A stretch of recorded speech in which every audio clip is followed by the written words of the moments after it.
Welcome to the Nerd Party.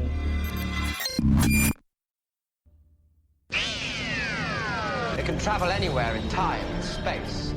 Right. This is gonna be fun. Up we go into time and space! Welcome to Time and Space, the Nerd Party's dedicated Doctor Who podcast. I'm Jessica Nunn. And I'm her husband/co-host, Phillip Gilfus. Have you missed us? We're in Season 2 now. Or Series 2, depending on what side of the pond you're on of this podcast. Absolutely. So, new series for a new series. Yes, absolutely. It's very exciting. Next week, we have the new Who. Yes, some would say it's about time. Others would say it's glorious. That's right. Well, for those who are maybe just joining us, we are, of course, married. We have been married for 1.5 years, 1 3/4 years. It's been about 18 months, I think, yeah. Okay, yeah, and we are both Doctor Who fans. You began your Doctor Who fandom... Well, you pretty much started it. This is what happened. We were at the beach. It was our very first beach trip together, and you showed me the 50th anniversary, and I decided I had to know more. That's right. So this is your fault. Yeah, and I know you've watched and sort of rewatched all of New Who, and I was introduced to Doctor Who around the early 10th Doctor, and so I sort of went back and watched 9, and then was contemporaneously watching from then on, and then quickly traveled back to all of Classic Who. So I've seen Classic Who at least once. I'm, not an expert, but I can at least have seen everyone at this point. Except I'm still muddling my way through the Third Doctor. That's my weakest point. So that may be maybe a series to go together at one time. But holding hands as we step into the abyss. Exactly. But, we've gone through the past, we've began this podcast of December of 2017, and so we've gone through a lot of Doctor Who topics and thoughts since then, watching Classic Who, New Who, we've done spin-offs, we've done Big Finish, we've done all sorts of things in between, and so... because we're recording on the 30th and not the 1st of October, I cannot grab the Dr. 10th book. Because, of course, every month in this year, we've been reading the Mr. Man Doctor series. Is the 10th Doctor here? It is. Oh, I didn't know it was here. It's on October. Why would I pull it out? No, I understand. But I guess normally I check the mail, so I get to see it. But you've been busy. So I have been busy, so you get home first sometimes. And so I'm here to tell you actually have a few surprises waiting for you. Oh, that's very exciting. This is not okay, sweetheart. I absolutely love you, but you're the one with the birthday coming up. I know. And so you're going to make me look bad if I'm like, here are the things I got you for your birthday. And then you're like, here are the things just because I'm a romantic fool. And that's not fair, baby. It's not fair. That's what you get for marrying a Libra. Is it? Is that a thing? Mm-hmm. And so with this new series, of course, we will be reviewing and talking about the 13th Doctor's adventures, and we will be bringing in some wonderful guest co-hosts, so it's not just the two of us, and we have a mixture of opinions and thoughts, because sometimes we get on the spousal wavelength, and we like to have other opinions. But, of course, this week we don't have new Doctor Who just yet. Right.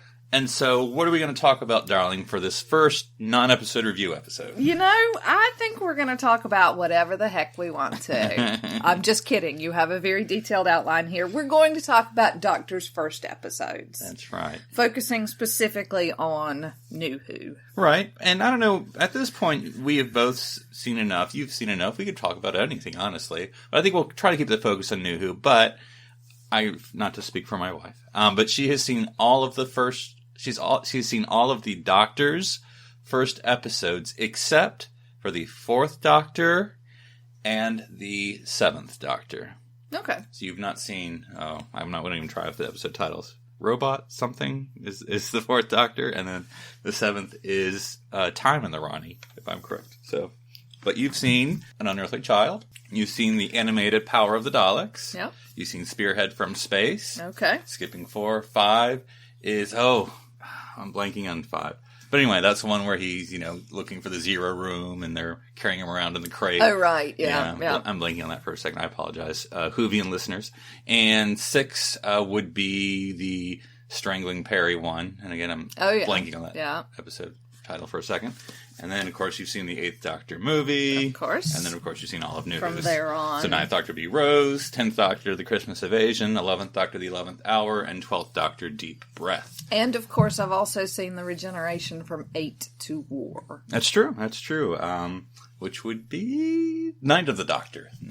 So mini-sode. Yeah. And so, of course, it's all leading up, of course, to the woman who... Oh, Lordy, I should know the episode. Woman who fell to Earth? Yes, the woman who fell to Earth. So... All right, so instead of talking about individual episodes, let's just talk about some broad topics, and because all of them kind of have some things in common, some things not. So we'll see what we're going to be leading into here with Jodie Whittaker and her friends. And so the first thing that I always see with new doctors, most of the time, is sort of the confusion of regeneration. Yes, they're in some sort of state. Yes, and of course we don't get to see that with the 9th Doctor. Mm-hmm. Putatively, he has been the 9th Doctor for some time, so we don't really get to see any of that adjustment. But from then on, very much so, the who am I, who are you, what are we doing? It's always a little bit, some things I do remember, for instance, with the 10th Doctor, he knows everybody, but he's not very good at remaining conscious throughout. I'm trying to think about the 11th Doctor. I know that the 12th Doctor doesn't seem to know Clara. Right. Well, or the difference between men and women. Yes, and loves a dinosaur. Right. So there's that.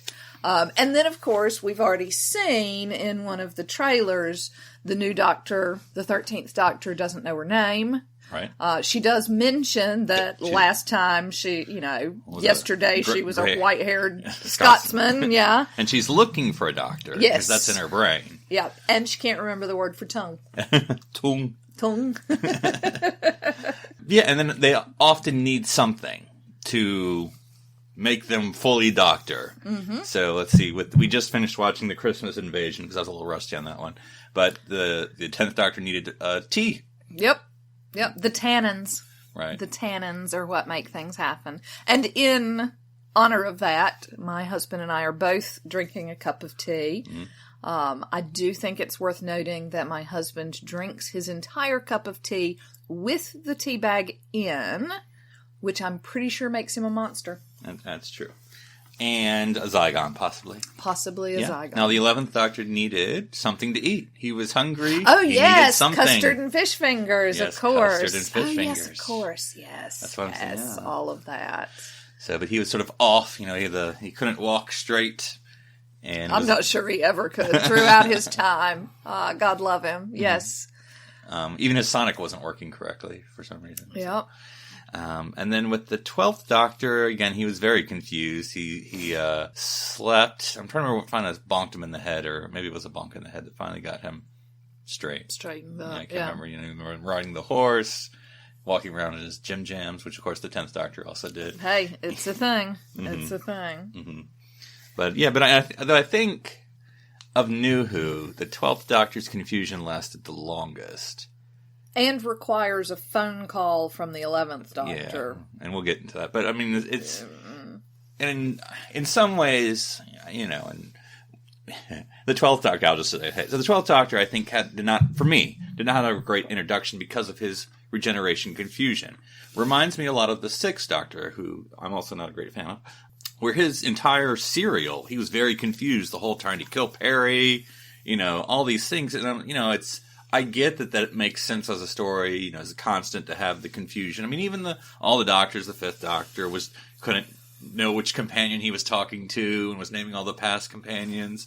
But, I think you need to get him somewhere straight before the end. Because then we don't know this doctor, and we're just like, well, he's confused, I'm confused. We're all confused. Yes, yeah, absolutely. Mm-hmm. And I think, and this is skipping ahead a little bit in your outline, but some of that confusion the confusion itself helps establish, that's part of the the thing that is a trope that we see with every Doctor, but also the confusion gives us a chance to sort of remind us as an audience who people are and those sorts of things. So allows the reintroduction. Yes, yeah. So it'll be interesting to see if the 13th Doctor has the same. Now, she just fell from space, so I don't know how she's going to land. Yeah. Maybe that'll just smack her right away. Yeah. Well, it doesn't appear to You're from right, the trailers. Right. But what if she'll need anything special to sort of get her up to speed? Yeah. Yeah, a pink bow or something. It's because she's a girl, right? Because she's a girl, yeah. Feminine hygiene products, perhaps. I don't know. I don't know what they're going to do. It's a discussion about Time Lords. Anyway, so another bullet point. So the first episode, depending, right, because everyone's different, is sort of the reintroduction of either the entire series or the entire franchise or the entire concept of Doctor Who, because especially with the 13th Doctor and Chris Chibnall, it really seems like this is supposed to be a reintroduction, like assuming, and I'm just reading into interviews, but it seems to me what Chris is saying is like he's almost writing like, I want to have new, well, they always want new fans, but like he's really emphasizing that you can come to nothing watching this first episode and you will be fine. It's a lot of work though, kind of you have to do though, if you're sort of starting from zero. At least you think your audience is starting from zero. Yeah. But I don't think, obviously they did that with the 9th Doctor as well. Right, right. And to an extent with the 11th Doctor, right. because they, of course, there wasn't a companion crossover. Mm-hmm. And I don't think it's too terrible a concept. Right. I think, again, finding that consistency within the tales of having a crossover companion can be comforting, but also the complete newness of a companion is exciting as well, especially when they're companions as good as, say, Amy. Right. Amy and ultimately Rory, who are fantastic, and I think that at least 2 out of the 3, I'm still holding fire on Bradley Walsh. I think these companions are going to be interesting. We already know a little bit about their history, at least a tiny bit. It looks like the 2 younger ones are police officers of some sort. They seem to be in safety vests in the trailer, at least. And we've learned that Ryan, the character of Ryan. Ryan, yes. I couldn't come up with his name. I was thinking Ben. Never mind. Ryan has dyspraxia, so we'll see how that plays out, and that's an interesting sort of inclusivity that I think is quite useful. Mm-hmm. So it'll be interesting to see what they do with it. Yeah, and I wonder how much, because especially there's this whole sort of, this new series is going to be all standalone series. And I feel like I read somewhere, I don't feel like I'm making this up, that like you can almost come to any episode. Like it's going to be very episodic. Yeah. So it's wondering like how often do you have to reintroduce stuff if it's that episodic. But anyway. But yeah, I mean, in rewatching the Christmas Invasion, of course that's the Doctor Who Christmas special, so I don't know how many people come to that cold. And it was sort of, considering it was just the 1 year of Doctor Who, I don't know how much they were sort of reintroducing as much as continuing with a new Doctor. I know that's sort of a... Continuing the reintroduction. Yeah, with a fine point there. Yeah, I mean, I don't feel like they were like... There wasn't a, it's bigger on the inside, or they're sort of like, yeah, we figure you know what's going on. Yes. Whereas opposed whereas, like you said... with Although, of course, there was the moment when Jackie came in that she does sort of look around in awe. I sort of expected the bigger on the inside, and then it didn't come, and that was fine. Yeah. But I guess as opposed to Matt Smith, where that was sort of, with new showrunner, new everything, that was sort of a reintroduction... leaving the TARDIS reveal to the end, which is sort of both a old fan and new fan thing. Because for the old fans, they're like, well, we want to see the new TARDIS. We're saving it till the end. And then you'll really enjoy it. And as far as the new fans are like, okay, this is the TARDIS. We've been saving it till the end, Yeah, yeah. And of course the trope of it's bigger on the inside is it's just a running gag, isn't it? Mm-hmm. And then people play with it, it's smaller on the outside. What? So that's it doesn't, but it's not an exclusive running gag. Right. It's not something that new people would watch and go, well, they've got all these jokes that I don't understand because I haven't watched it before. Mm-hmm. that's a fairly, simple trope. Yeah.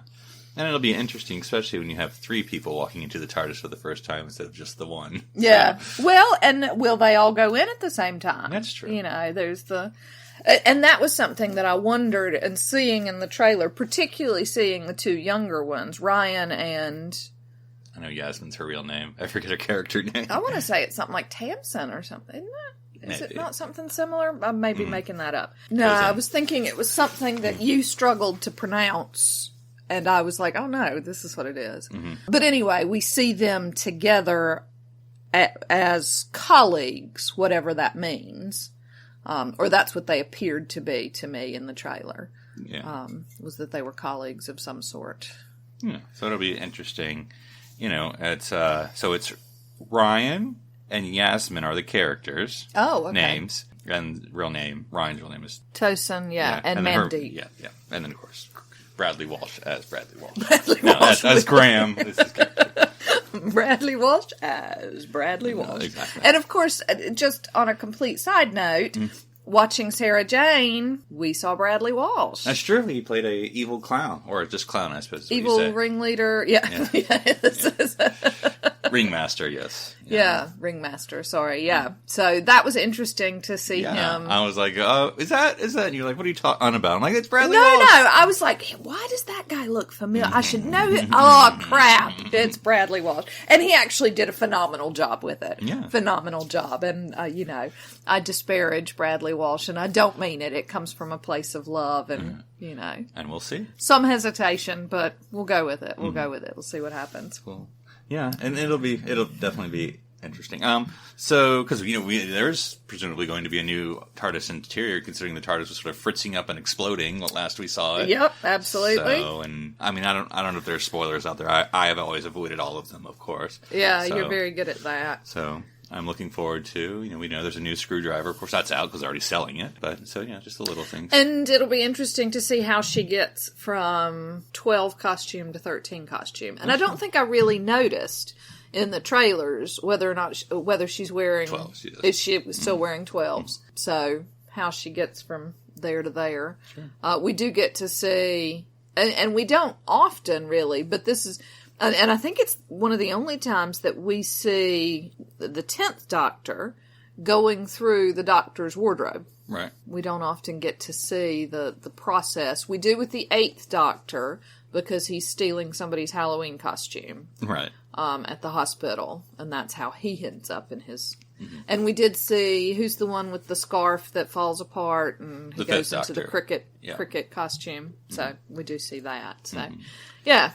I always thought it was interesting.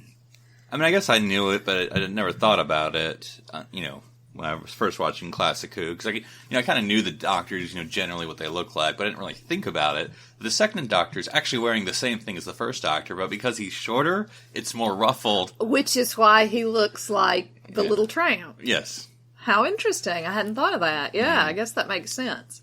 So he's literally wearing what the first Doctor was. Yeah. Just happens to be a different size. And have a recorder. Yes.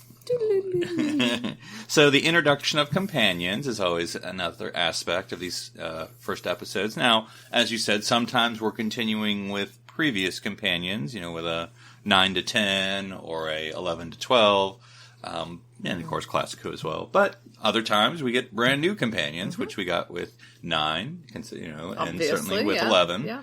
And so now with 13. And so how does that work? Not only are you introducing a new Doctor, new show, new series, but now new companions. And this time it's 3 new companions. Yeah. So. And I think that's been one of the things that regular fans who have struggled with this, that's one of the reasons. It's so much change. And, that's an understandable fear.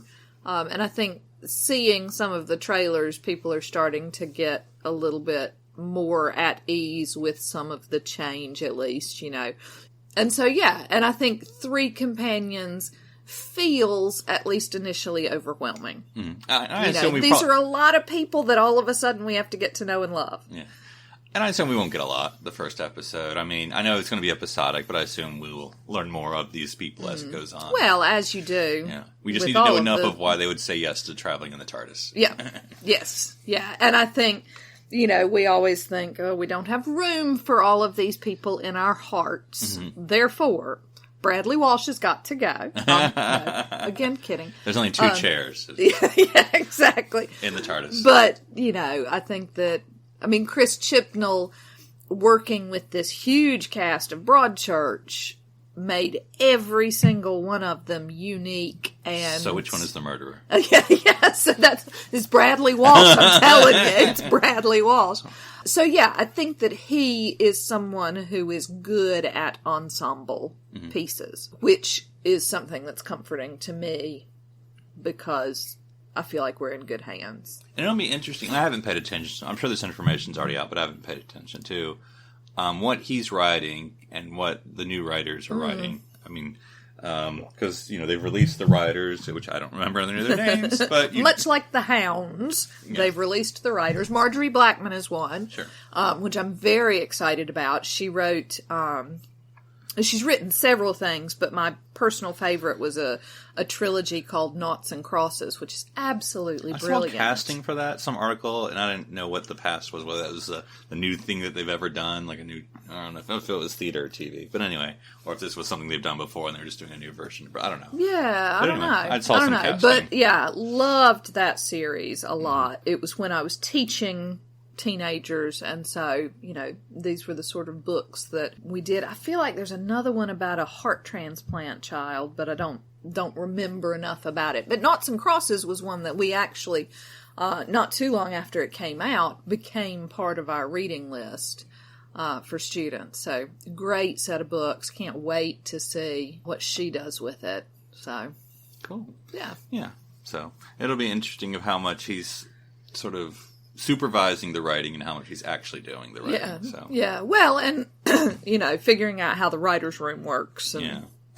I guess with it being standalone, again, I think it's interesting that it is standalone. That there isn't going to be this sort of crack in the wall kind of continuity. And so I guess he doesn't. It's not like he's saying like this has to go here. It's just more like write whatever you want. You know.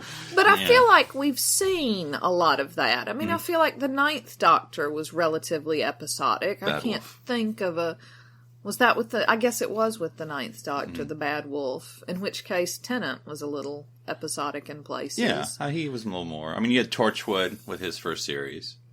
Yeah. Which wasn't... it wasn't overdone. Yeah. Again, with Bad Wolf, it wasn't just... You just saw the word Bad Wolf. And yes, you didn't really understand the context. Yeah. So. And there's no...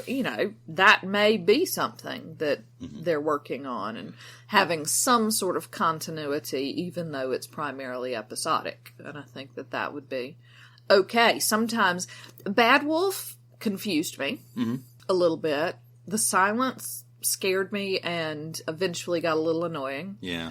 And convoluted. And convoluted. Going from crack, there's a crack in my wall all the way to the silence was really long and drawn out. Yeah. In my opinion. So sometimes the standalones. Yeah. Yeah. And I think it'll be interesting because we really haven't gone deeply episodic for a while. And so I think it's, sort of a, with the franchise, Yeah. Breath of fresh air, new start. See how it goes. Yeah. Yeah. And whilst this is episodic, Chris Chibnall is also good at through lines. Yeah. And so, if it doesn't work, I have no doubt he has enough in his arsenal to move on to something new. Cool. So another aspect is a lot of the first episodes try to, what's the right word? Not ingratiate, but anyway, to ensure that we know that this doctor is the doctor. Mm-hmm. And I think one of the most sort of on the nose, but I thought it was really cool, was the 11th Doctor, when you sort of had the Atraxi, if I remember the alien race's name correctly. He was sort of as they're going through the little video, and he's like, and see if this, planet has been protected, and it sort of shows all the doctors. Scrolls through and then he breaks through on the 10 to show that he's 11, and he's like, I'm the doctor, so, basically run. And so that's like, oh, he's the doctor, So it's how or if they're going to try to do that same thing. So, with the 12th Doctor, that was the roll your eyes, the 11th Doctor being like, no, that's me. That's me who you're seeing right now. Yeah. And so, not okay with that. No, but that's sort of how they did that. with the 10th Doctor, because you're keeping all the companions, you have, and even, you're keeping Rose, but you've also got Jackie, you've got Mickey Ricky, you've got Prime Minister. Harriet Jones. I know who she is. And so all of those people go through he's the Doctor, and at one point Harriet Jones, Prime Minister, says, oh, he is my doctor, and so that sort of comfort, even though he's trying to figure out who he is, and he says that a lot, you still have the familiar faces going, oh yeah. So it'll be interesting if we're not seeing any old aliens. Right. If we've got a complete new set of companions and a complete new Doctor, how they are going to do that for us. And especially with, that it is the first woman Doctor, and Chris says he's not going to touch it. At least from what I've read, and again, whatever, I always have to, with a grain of salt, what you read in the media, because you never know what they'll actually do with the show. But it just seems to me, or what I've read is, they're really not going to make a big deal out of it, or big, of course we from the clip we saw, she's like, why do you keep calling me ma'am or madam or something? Yeah. And, you're a woman now, am I? Okay. Yeah, really? But are they going to do anything to be like, no, this is Doctor Who, or is just, take it as read and we'll go from there? Yeah, and I think that, I think it makes sense if she's a woman for the first time after 12 regenerations, that there is going to be a little bit of, oh, am I? Okay.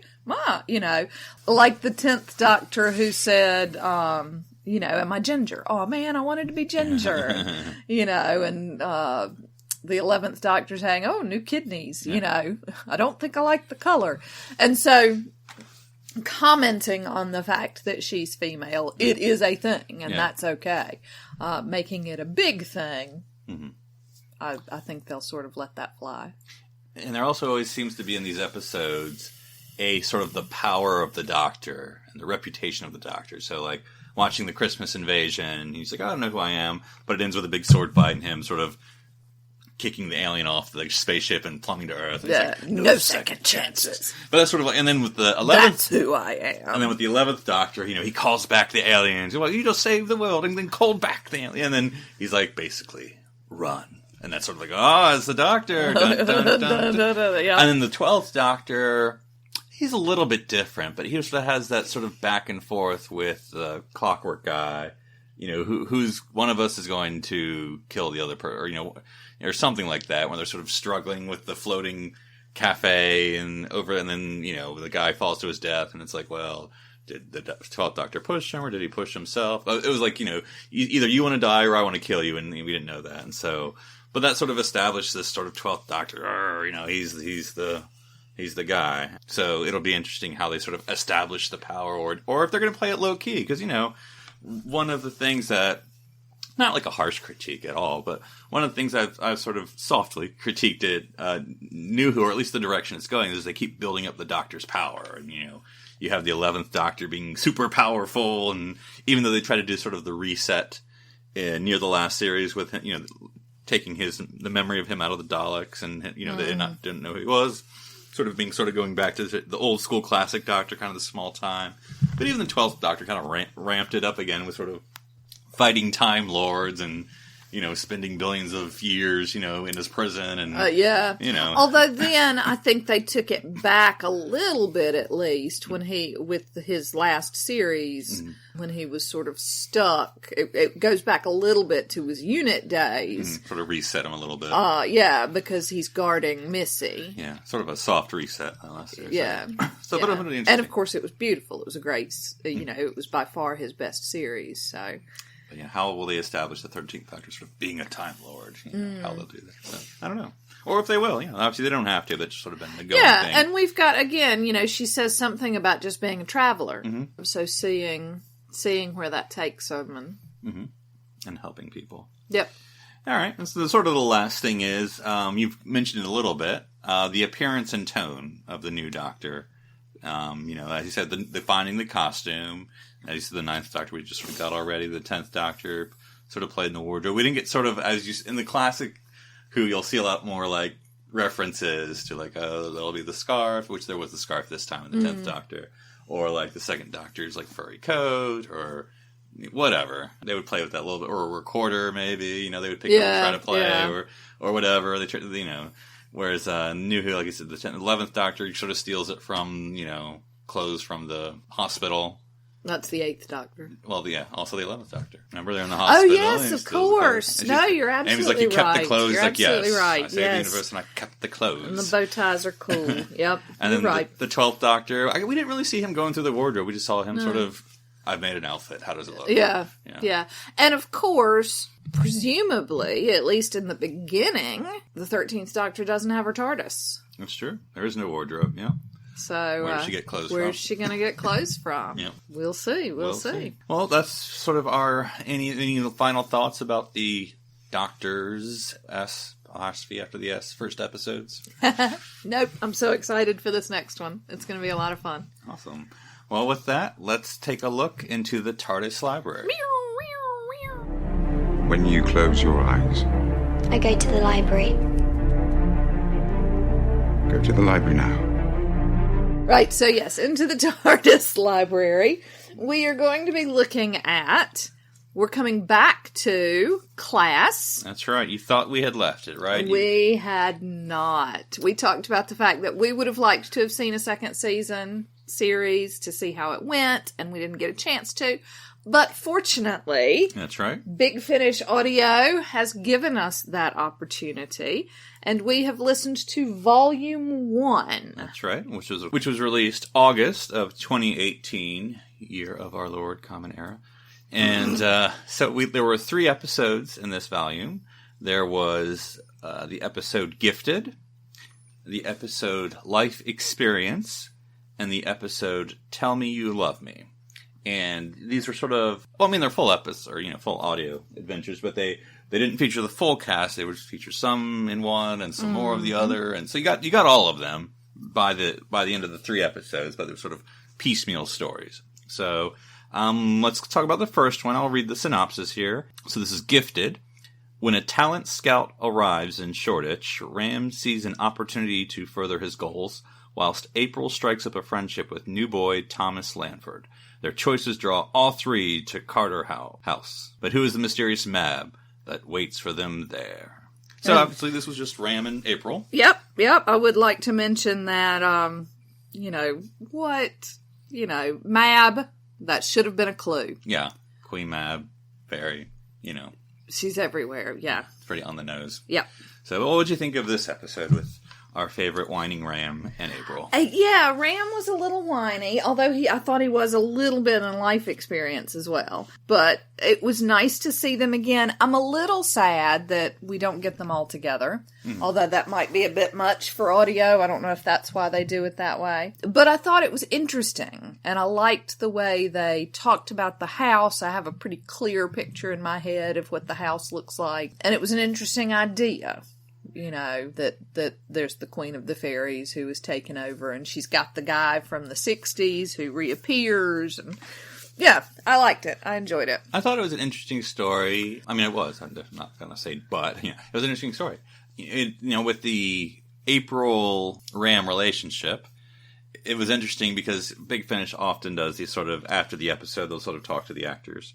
And it was funny because I can't remember which one was saying they were trying to figure out where this is in this first series, because these are all, in the first series. Canon-wise, yeah. Yeah. And so, but of course, is it before they kissed, after they kissed, before they had sex, after they had sex?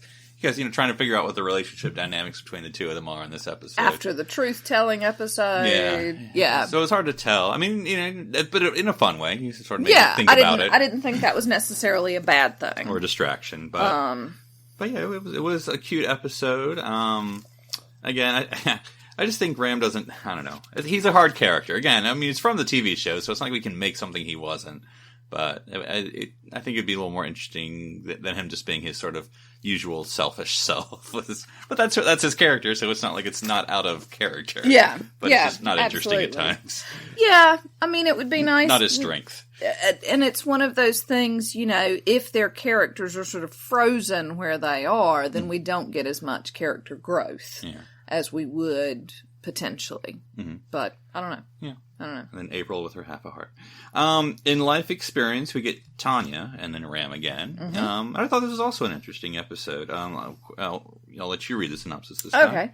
After signing up for work experience at Sevelin Laboratories, Tanya and Ram find themselves thrust into the world of medical research, but dark secrets lie at the heart of Sevelin Industries, and not everyone can make it out alive. In fact, few people actually make very it. few. I would like, though, just looking at your outline, and I look at the author, Jenny T. Colgan, and I was like, hey, wait a minute.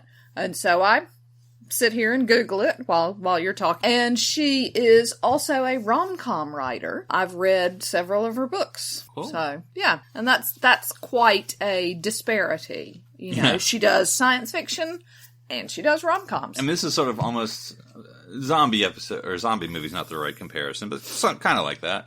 Kind of a zombie movie. Yeah, it's a little bit, what's the, or monster movie, horror movie. I'm trying to think, what was the video game that they then turned into? That's the Evil. one. It was a little bit Resident Evil. Except there's only one creature. Yes, yeah. And everybody dies. Yeah. Everybody dies. Yeah. And spoilers. So, yeah.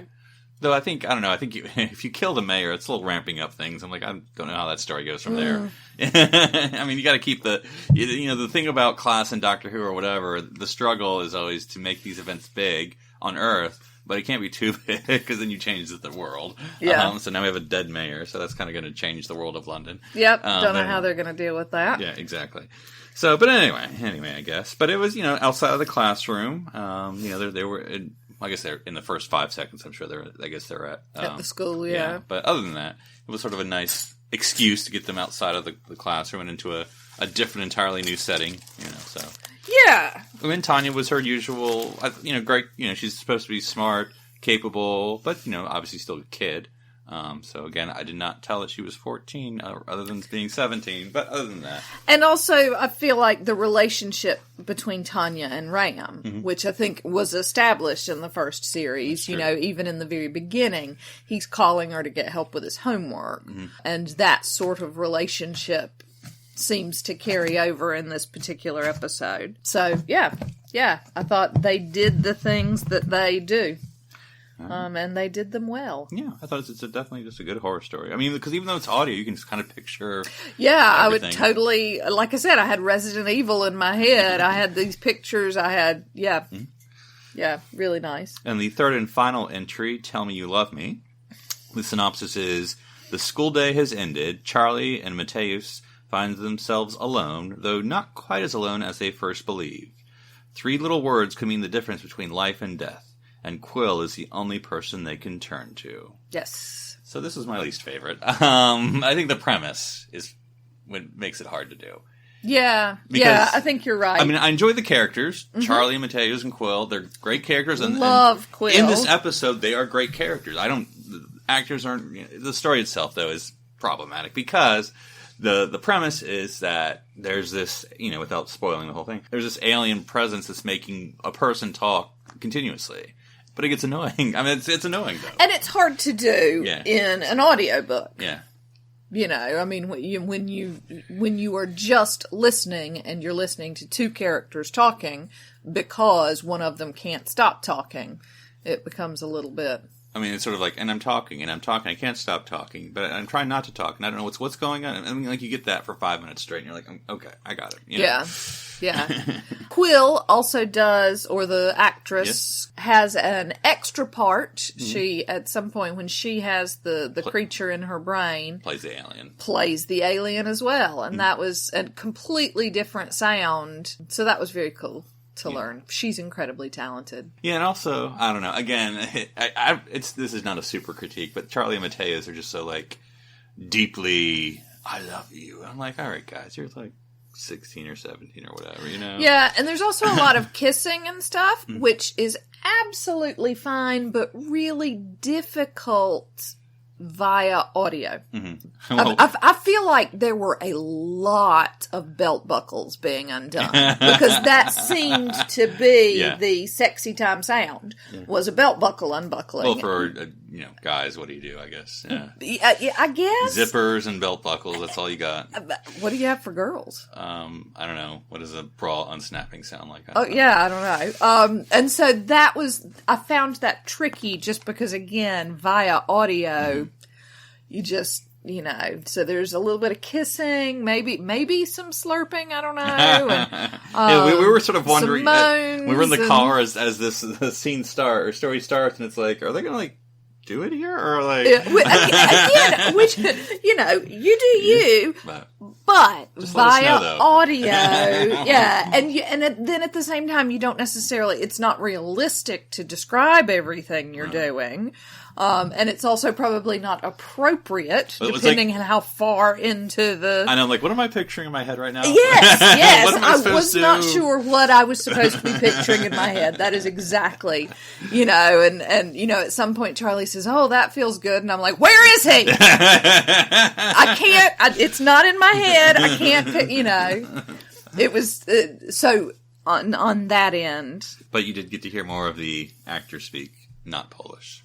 Yes, absolutely. When they did the Interviews. after interviews, and of course the actor who plays Mateusz is not Polish, and so you get to hear his natural accent, which was nice. I also spent a considerable amount of time during the makeout scenes trying to figure out how they made those sounds. Right. Like how do they make got the distracted, kissy noise? Yeah, it did distract me. Are there people actually kissing? Are they actually kissing? Maybe because I know that the actor who plays Charlie is married. Did they get his wife in to make the kissy noises? Do they just go? That was just me making a kissy noise, but that's not really realistic. Yeah. So my brain was just sort of in overdrive. Maybe it's in the Big Finish audio bank or something. Yeah, I wasn't able to land anywhere during that because I had so many questions. But never mind.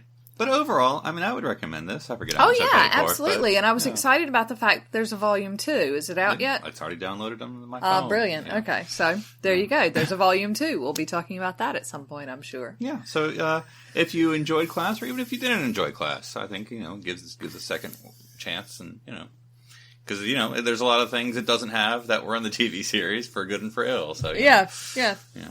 And like I say, I really enjoyed the interviews afterwards. That's it for that portion. So if you're excited about the new series, both this podcast and the TV show, don't forget to check out the Nerd Party's Facebook page at www.facebook.com/thenerdparty and comment about any comments you have about today's episode if that's your way you are on the internet, or if you're on Twitter. Or you can follow us at Join Nerd Party, and where we always appreciate retweets of the episode to help spread the word. Absolutely. And if they wanted to contact you personally, darling, to talk about why they're excited about the first episode of the 13th Doctor, where could they reach you? And I strongly suggest it because I like to hear from people, and I don't get to very often, but ever occasionally. You can find me at One Phoenix Theater. Right. You can find me at NC Public Servant. And also, if you want to leave a rating in iTunes to help spread the word about time and space, because this is the time when people are tuning in. Yes, yeah. We'd appreciate- In the same way that Doctor Who is hoping for new audience, we hope to bring in some new audience as well. That'd be great. Sure. So, yeah. Leave a 5-star or less than a 5-star, however you think we're doing in a comment, and that helps spread the word either way. So for our next episode, of course, we'll be welcoming Talking the about 13th the Doctor. 13th Doctor! Yes. So until next week, enjoy watching, listening, and reading the Doctor's adventures throughout time and space.